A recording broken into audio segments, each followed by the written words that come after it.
Ketika orang membuat buku, ingin membantah buku itu tidak bagus, bukan dengan cara melarang buku itu. Orang jadi tidak bisa menilai bagaimana jeleknya buku itu, bagaimana tidak akurasinya buku itu dibuat by data, by research, atau buku itu hanya halusinasi, tentu tidak akan tercapai. Nah, jadi secara faktual, itulah yang disebut cover both side, harus berimbang informasi itu. Begitu Bapak. Ya. Bahkan Pak SBY juga dibuat mobil dan kerbo, bukan kepala sapi, kerbo ditulis SBY. Itu ada mobil Kaup itu mobil 2 pintu Mercy, yang saya masih ingat tulisannya B390 SBY, yang kalau diartikan adalah Bego SBY. Dan itu juga viral, tetapi tidak ada satupun di situ, dan saya yakin karena pada saat itu Demokrat adalah partai pemenang pemilu, Demokrat pasti pendukungnya lebih banyak daripada orang-orang yang tidak setuju dengan Pak SBY. Tapi faktanya juga tidak terjadi hal-hal yang sebagaimana kita takutkan. Jadi dua konteks antara keonaran di satu sisi dan orang yang tidak sepakat dengan berdemonstrasi.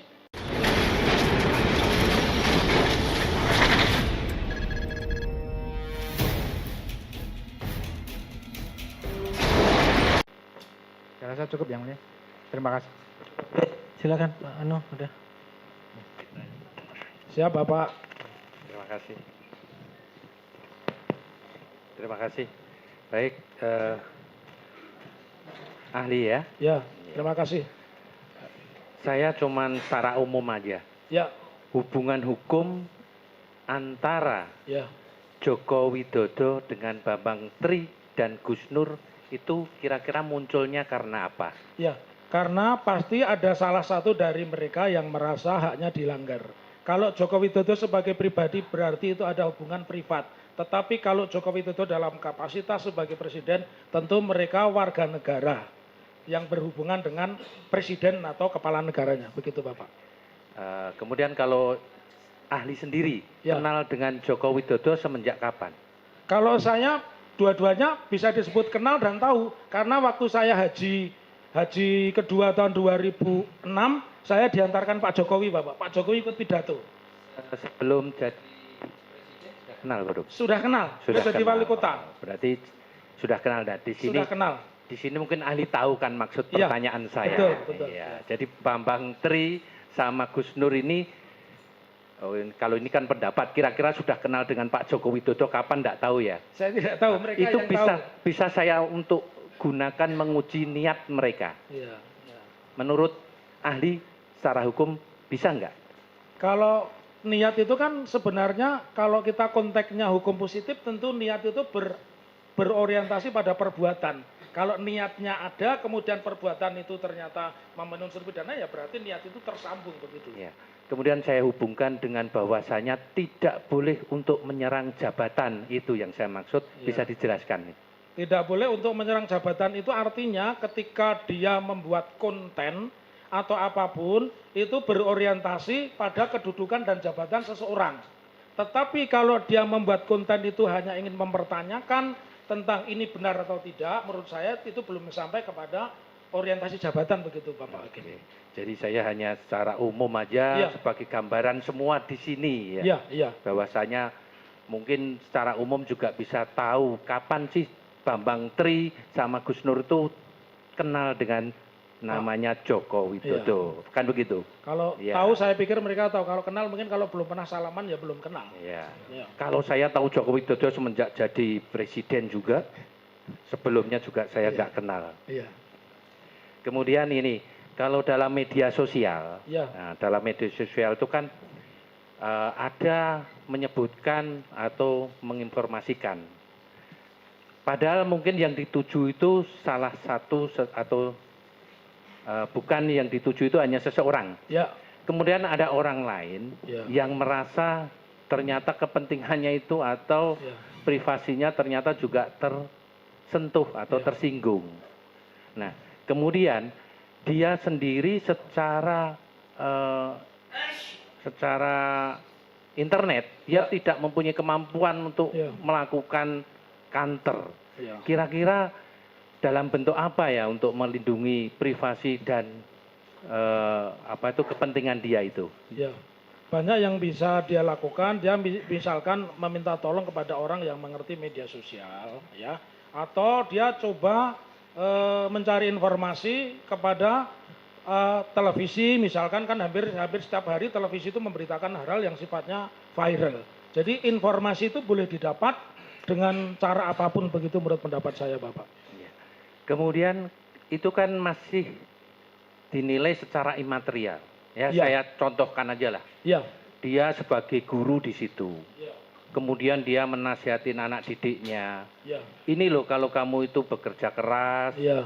kamu belajar tekun, itu kamu bisa jadi seperti Joko Widodo jadi presiden. Ya. Kemudian melihatlah konten YouTube itu. Ya. Nah, ternyata dia tidak bisa memberikan untuk penjelasan itu secara gamblang lagi. Ya. Nah, itu kan secara imaterial. Ya. Nah, secara materialnya mungkin bisa juga dikembangkan. Ya. Karena dia tidak dipercaya lagi oleh anak didiknya, kemudian orang tuanya juga akhirnya enggak menyekolahkan di situ. Nah itu kan bisa dihitung juga secara material, enggak secara hukum. Ya, benar kalau seperti itu. Jadi Betul. misalkan dia karena perbuatannya dia dianggap tidak loyal, akhirnya dia didemosi dari kepala sekolah menjadi guru biasa atau mungkin menjadi kepala perpustakaan malahan. Begitu Pak Hakim. Berarti itu ada kepentingan hukum juga ya? Iya. Oke, terima kasih, itu saja. Terima kasih Bapak. Ya.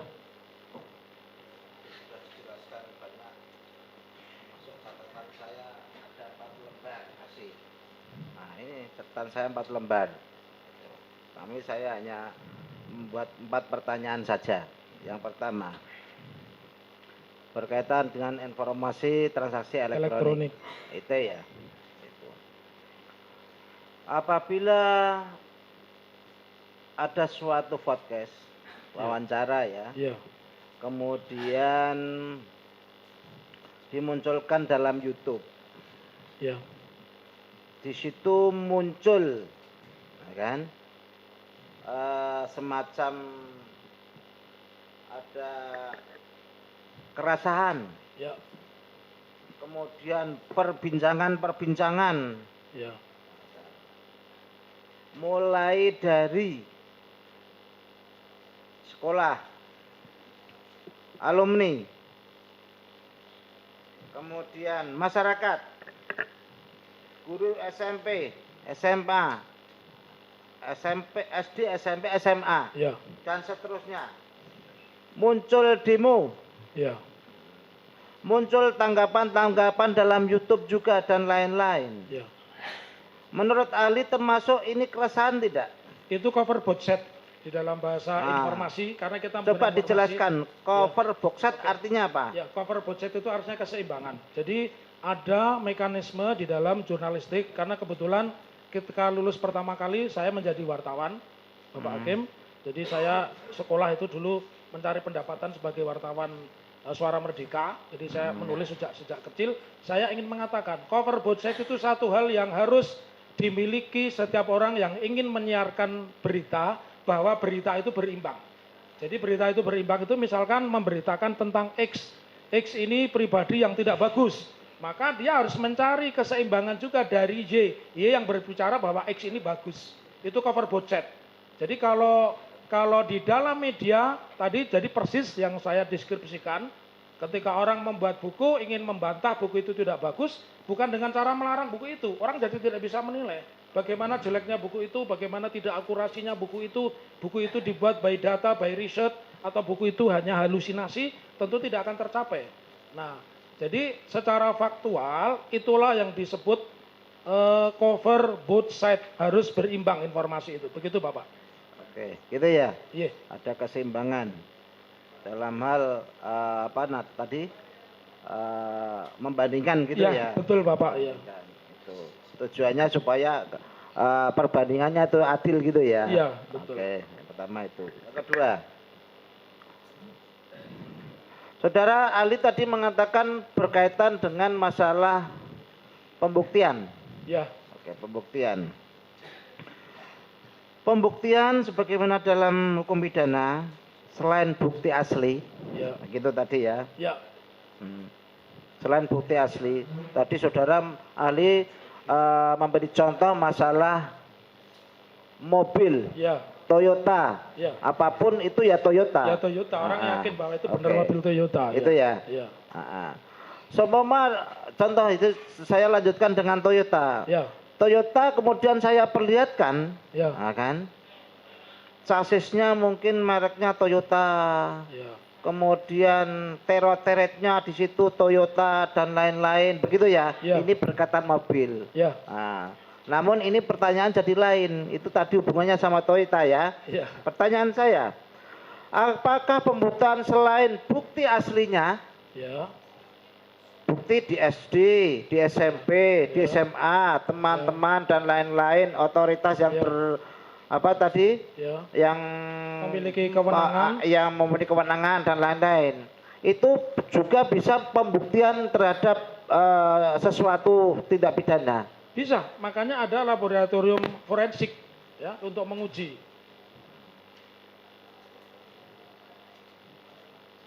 Jadi tidak semata-mata hanya bukti asli saja, Betul. tapi bukti yang lain yang bisa mendukung tentang keasliannya. Betul. Itu juga bisa diwujudkan, begitu ya. Juga bisa dipraktekkan, dijadikan pembanding. Ya. Yang terakhir, saya kepengen tahu, Ya. saudara ahli tadi sudah membuat buku apa, Pak? Buku saya ada 10. Ada 10 buku ITE ya, Informasi dan Transaksi Elektronik, bukan undang-undang subversi. Itu buku saya. Oke, gitu ya. Ya. Saya kepengen ngerti. Ya. Dengan membuat buku kuis sumbernya dari mana saja? Sah Pertama, atau tidak dan lain-lain. ya, baik. Monggo, silakan. Terima kasih. Karena saya seorang akademisi, buku saya by research. Jadi saya melihat praktek empiris di pengadilan. Yang saya muat adalah persidangan Dr. Martanto di Wonogiri, kepala ID, yang di WhatsApp group, tapi bisa dipidanakan. Ya. Kemudian buku saya juga memuat pengalaman empirik seorang kolonel dan rem yang dicopot karena istrinya ternyata berseberangan dan menyatakan di medsos dia pendukung Prabowo. Jadi buku saya sumbernya adalah satu pengalaman empirik, ya. Kemudian yang kedua by research, saya mengumpulkan putusan pengadilan dan saya juga mendasari pada catatan-catatan teori-teori atau pendapat seseorang. Jadi itulah sumber buku saya. Jadi orang boleh menulis buku, tetapi harus menjelaskan sumber datanya dari mana. Ya. Kalau dia mengaksesnya dari internet harus disebutkan internet real time-nya kapan. Kalau dia dari buku, karena ini bicara tentang teori informasi, teori Alvin Toffler, ya, dia tentu harus mengutip dari buku siapa.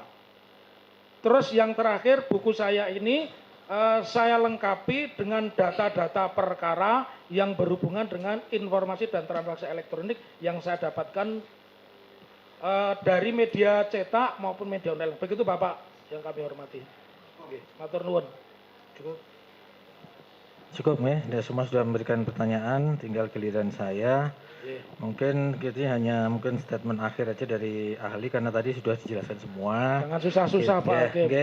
Soalnya semua sudah menyampaikan semua dan kita di awal sudah saya sampaikan kita semua sarjana hukum, rata-rata magister dan ada yang doktor, ada yang profesor di sini. Jadi saya rasa kalau masalah hal yang sudah diketahui umum oleh masyarakat hukum saya rasa tidak perlu saya tanyakan lagi. Mungkin saya hanya sedikit mengulas, mungkin sebagai ahli kan tentunya sebelum memberikan pendapat di sini kan sudah membaca dakwaan. Dakwaan itu kan disusun dari fakta.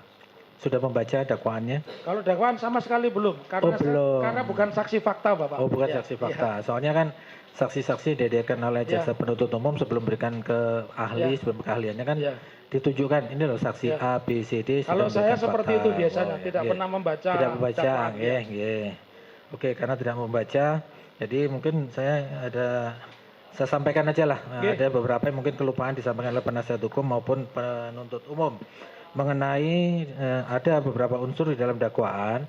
Intinya kan didakwa itu kan tadi pasal 14A ayat 1, 2 dan 15, pasal 28 nomor 45 ITE, pasal 146A. Itu kan pasalnya. Cuman yang dimuat di situ itu adalah konten YouTube yang sudah ditranskrip. Nah, di dalam transkrip itu ada beberapa cerita. Cerita itu tidak hanya diceritakan oleh Bambang Tri, itu tidak hanya melulu selama di sidang ini yang dikejar selalu ijazah palsu Jokowi. Itu salah satu sebenarnya. Yang ada di situ ada beberapa pernyataan dari Bambang Tri yang akhirnya menimbulkan ada beberapa yang tidak sependapat atau membantah. Misalnya di sana ada pernyataan dari Bambang Tri bahwa saksi Joko Wahyudi ijazahnya dicuri atau dipinjam oleh Jokowi. Itu yang ijazah dipakai. Nah, Bambang Tri Joko Wahyudi dihadirkan sidang ini membantah. Kemudian yang kedua, fakta yang kedua. Kemudian ada kepala sekolah SMP, Pak Agung siapa itu? Agung Sulistyo ya. Agung Wijayanto, SMA, kepala SMA. Di dalam konten YouTube itu dituduh bahwa kepala sekolah itu dibungkam oleh Jokowi dengan jabatan sehingga dia jadi kepala sekolah dari SMA 6 ke SMA 3. Itu promosi itu karena disumpal mulutnya supaya menutupi ijazah palsu Jokowi. Tapi kepala sekolah itu dihadirkan di sini dia membantah karena memang SMA 6 dan SMA 3 itu sejajar, tidak ada yang lebih tinggi, tidak ada. Kemudian yang fakta lagi yang ketiga. Di dalam dakwaan itu ada di konten itu selain saksi Nurwindo. Nah, Nurwindo itu yang dibilang memperoleh jabatan komisaris karena menutupi kebohongan Jokowi. Tapi Nurwindo dihadirkan ke sini semuanya membantah. Itu fakta. Kemudian selain fakta, beberapa saksi yang disebut di dalam konten itu dihadirkan di sini membantah, kan begitu. Kemudian di dalam dakwaan itu juga dimuat yang mengandung unsur keonaran. Di situ di dalam dakwaan yang disebutkan adanya selain kegelisahan dan pro dan kontra di dalam dunia maya, di dalam dunia real, di faktual. Di faktual itu tadi, faktual itu kan hal yang sudah diketahui umum. Di dunia faktual itu terjadi beberapa unjuk rasa. Ini di dakwaan itu ada sekitar 7 unjuk rasa, antara lain di Mabes Polri itu ada tanggal 29 itu ada dari kelompok Pemuda Merah Putih, kelompok Relawan Nusantara, Gerakan Penegak Keadilan, kemudian di Banten ada Remaja Islam Soleh, kemudian di Aliansi Pemuda Jawa Barat di Bandung, kemudian aksi unjuk rasa di Milenial Muslim Minang di Provinsi Sumatera Barat, juga unjuk rasa dari kelompok yang menamakan Persatuan Alumni Santri di Provinsi Jawa Timur. Itu yang termuat di dalam dakwaan. Karena Anda tidak membaca dakwaan, makanya saya sebutkan aja di sini. Ini hanya untuk memberikan gambaran saja, bukan bermaksud ini. Nah, ini kemudian juga selain ada beberapa aksi unjuk rasa tadi di beberapa tempat, ada keberatan yang dilakukan oleh misalnya Ketua Ikatan Alumni SMP Negeri 1, kemudian ada surat pengaduan dari Kepala Sekolah SMP Negeri 1, kemudian ada surat pengaduan dari SD Negeri Tirtoyoso, di mana ini sekolah-sekolah di mana Jokowi pernah bersekolah, juga surat pengaduan dari Persatuan Guru Indonesia atau PGRI Kota Surakarta, yang rata-rata ini rata-rata orang Solo ini mengadukan mereka, pengaduannya ada yang mengadukan, ada yang hanya mengajukan keberatan saja ke Polresta Surakarta. Nah, itu yang ingin saya sampaikan ke ahli. Tadi kan sudah panjang lebar ya, saya nggak ulang lagi. Terhadap temuan fakta ini terhadap adanya temuan fakta di dakwaan, karena kan bagaimanapun kami majelis kan tidak boleh keluar dari dakwaan kan gitu ya. Sedangkan ijazah palsu itu hanya satu dari sekian konten. Soalnya di konten itu panjang, ada juga yang masalah pribadi Bambang Tri, misalnya siapa yang menghamili istrinya. Nah, itu kan kita bahas karena kan itu nggak ada kaitannya dengan meskipun itu didakwakan ya. Nah, itu menurut pendapat ahli. Ini jadi tadi berkaitan dengan faktual yang terjadi di masyarakat. Tadi kan dinyatakan sudah sejarahnya Undang-Undang Nomor 146 itu kan zaman Belanda itu nggak ada HP dan sebagainya. Tapi kenyataannya memang terjadi viral di media sosial itu viral. ada pro dan kontra. Kemudian ada yang keberatan. Ya. Yang keberatan itu ada beberapa saksi, antara lain Dodo Baidowi itu pemuda pecahan dari GHMI itu kalau nggak salah, itu kemarin dia anggota HMI juga, itu mengajukan keberatan ke Mabes Polri. Ada beberapa yang mengajukan keberatan, ada beberapa ormas yang keberatan, selain ada yang selain yang keberatan, ada yang mengadukan, kemudian ada yang unjuk rasa, ada yang mengajukan keberatan juga di Solo, terutama di Solo ini ikatan guru ya, rata-rata ini guru, kepala sekolah, ikatan alumni, guru. Nah itu apakah menurut ahli, ini kaitannya dengan tadi ujaran kebencian dan keonaran. Kemudian yang merapor, legal standing, yang melapor ini adalah bukan yang dituduh di situ, tapi yang melapor ini organisasi massa yang merasa keberatan terhadap isi konten itu. Nah ini coba ini statement akhir dari saudara, inti dakwanya seperti itulah, monggo. Ya, terima kasih. Saya coba akan merangkum saja Bapak ya, saya tidak membaca. Jadi pertama saya ingin menyampaikan satu hal, apakah demo itu bagian dari keonaran? Kita bisa melihat misalkan aksi 212, 217 itu tidak hanya diikuti oleh ratusan orang, tapi jutaan orang. Apakah itu dianggap menimbulkan keonaran? Karena tidak ada aktivitas fisik di dalam kegiatan itu yang menyebabkan negara itu takut. Justru di situ ada, dalam tanda petik, mohon maaf kalau saya salah dikoreksi, ada pesta. Pesta apa? Orang diberi makan gratis, diberi minum gratis, ada yang beberapa diberi peci gratis begitu. Nah, kenapa itu diadakan? Karena memang diperbolehkan menurut Undang-Undang 998 tentang penyampaian pendapat di muka umum. Konteks dalam perkara ini, kalau saya mengatakan bahwa sah-sah saja. Siapapun, mungkin aksinya bukan hanya sekali, beberapa kali. Bahkan Pak Habibie itu di dalam 1 tahun pemerintahan membuat catatan, saya pernah ikuti, mungkin nanti bisa dicari di YouTube-nya Metro TV. Dia itu di demo tidak kurang dari 1000 kali, 365 hari atau 1 tahun itu dia di demo 1000 kali. Ya. Bahkan Pak SBY juga dibuat mobil dan kerbau, bukan kepala sapi, kerbau ditulisi SBY. Itu ada mobil Kaup itu mobil 2 pintu Mercy yang saya masih ingat tulisannya B390 SBY, yang kalau diartikan adalah Bego SBY. Dan itu juga viral. Tetapi tidak ada satupun di situ, dan saya yakin karena pada saat itu Demokrat adalah partai pemenang pemilu, Demokrat pasti pendukungnya lebih banyak daripada orang-orang yang tidak setuju dengan Pak SBY. Tapi faktanya juga tidak terjadi hal-hal yang sebagaimana kita takutkan. Jadi dua konteks antara keonaran di satu sisi dan orang yang tidak sepakat dengan berdemonstrasi. Berdemonstrasi itu adalah bagian dari penyampaian pendapat, ya. Keonaran adalah perbuatan pidana. Karena keonaran itu menyebabkan secara faktual terganggu. Misalkan dulu Megawati gagal jadi presiden, kemudian ada orang memprovokasi Solo Merdeka, dokumennya ada karena saya saat itu ditunjuk sebagai sekretaris tim mencari fakta, ada itu dimulai, dan itulah yang disebut keonaran. Begitu Bapak Hakim. Dan semua hakim anggota, sekali lagi saya berterima kasih sudah hadir di kota saya dan bertemu dengan semua orang Solo. Matur nuwun Bapak. Saya rasa cukup, Mas.